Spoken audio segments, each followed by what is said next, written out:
Hi guys, okay, it is the last English, the last taking flight of the week, but it is not the last taking flight English because next week we are going to be doing another week on taking flight. So each English lesson next week will be still the same taking flight film. I know usually we start a new one each week, but part of the reason why I chose this one and why I like it is because it's actually 2 weeks worth of lessons on taking flight. So for those people who are enjoying it, do not worry, there's another week to go. Those people who aren't really enjoying it, tough, we're doing it for another week.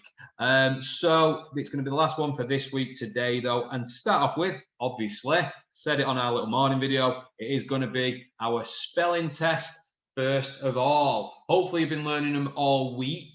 I'm sure you have. So this week the rule was words ending with the G sound, spell G-U-E, and the K sound, K sound, spell Q-U-E. So that's what you had to think about. Think about those rules for your spellings this week. If you've done that all week, and you do it again today, I'm sure you'll do pretty well and get some dojos for it. So same as always, I'm going to read them out one at a time. There are 1, 2, 3, 4, 5, 6, 7, 8, 9, 10. There's 10 this week. Brilliant. I'll read them out, probably not in the same order that they were that you've been learning them. Maybe I'll try and mix it up a little bit. And then mark your own. Let me know what you got. So number 1 this week is going to be plague. Plague is number 1 this week. Plague.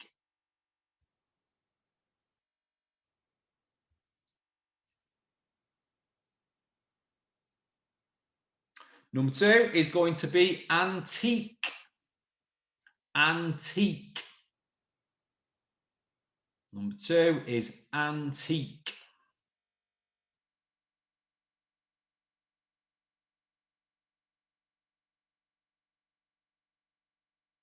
Number 3, monologue. Monologue is number 3. Monologue.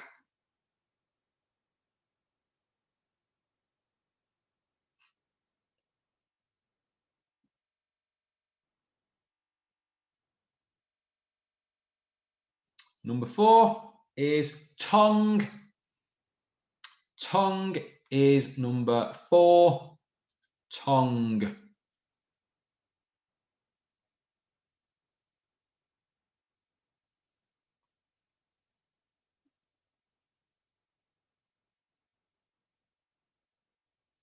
Number 5 is going to be vague. Vague is number 5. Vague.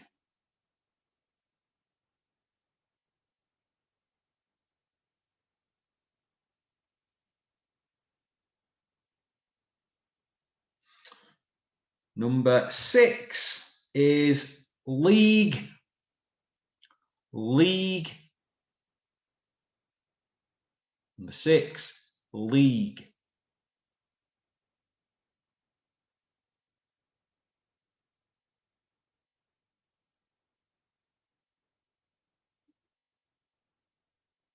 Number 7 is unique. Unique. Unique is number 7.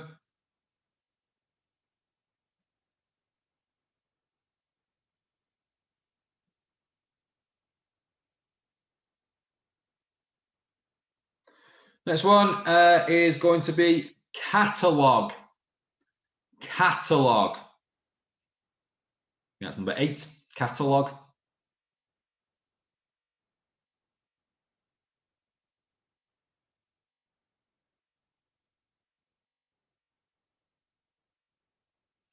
Number 9 is rogue. Rogue is number 9. Rogue.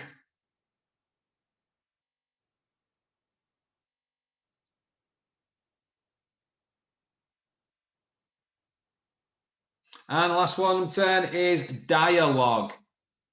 Dialogue. Number 10, dialogue.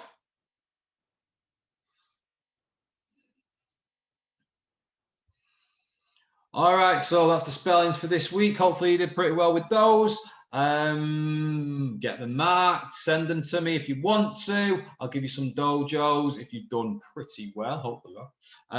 Let's get on with the rest of our taking flight stuff. Right, well, today, I'm sure you probably watched it a few times already, but today I want you to watch the film again from the beginning to the end. So previously we've watched just a little bit, we focused on quite a lot on the start, the introduction of the story. I want you today to watch the whole film from the beginning to the end. The reason I want you to do this is so that you can make a bullet point list of the story highlights. So what I mean by that is I want you to write in bullet points, quite short sentence, the highlights from the story. Talk about what happens in the right order from the beginning through to the end. I've done a little example of the first one that you could use. In the morning, Dad drops Tony off at Grandpa's house for the day while he goes to work. That is the first thing that I think happens in the story, the first main point. I reckon if you're just picking out the highlights, there's probably about 8 points that you could put that tell the story from beginning to end. If you end up doing it in 7, that's fine. If you ended up doing it in 10, that's fine as well. About 8 is probably about right though. So you don't have to write too much. I don't want you to write me the full story. Just do me the highlights in bullet points of the story. Pause this video, watch that video, and have a go at that now. All right, so hopefully you got a nice list of the main highlights from the story. It's good doing things like that. We do it in class quite a lot, those sort of things. It just reminds us, it gives us a little bit of a recap, and it also makes us think chronologically. That means in time order, so from beginning to the end. Right, next little task. There's a few little tasks today. Is about fronted adverbials. Something we've done in class before. I think we've actually done it during this home learning business that's been going on as well, a bit of fronted adverbial stuff. And you've got a sheet, it's resource 5A in your pack that says fronted adverbials at the top. And I want you to have a go at this sheet. Now, fronted adverbials tell us how, where, or when something has happened. And they're a group of words that can replace an adverb at the beginning of a sentence. So if you look at what I wrote before for my little first bullet point, I wrote in the morning, Dad drops Tony off at Grandpa's house for the day while he goes to work. Now, in the morning is actually a fronted adverbial. It tells us when Dad was dropping him off. And they're really good things to do because it gives you the reader, the viewer, the listener, whatever, it gives them a chance to imagine it a little bit more, and it kind of sets the scene for the story. It makes you think, right, well, must be happening in the morning.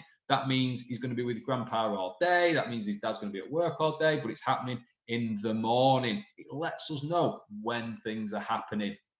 All right, so you've got a sheet to have a go at. The first one, I'll read through it quickly. I'm not going to spend too long talking about it. It says, read the sentence below. Quickly, she ran towards the ice cream van. So you have to pick out an adverb, and what does it tell us? Does it tell us how, where, or when something happened? You decide. And then you've got a different sentence. With great haste, she ran towards the ice cream van. You have to say what's changed. Does it still tell us the same thing? That's up to you. And then the last bit, you have to have a go at using a fronted adverbial yourself to change the sentence below. It says, impatiently she waited. You need to think of a fronted adverbial for that one. All right, so have a little go at that sheet. You don't have to send me the sheet. This is just something to have a go at. Have a go now and pause the video.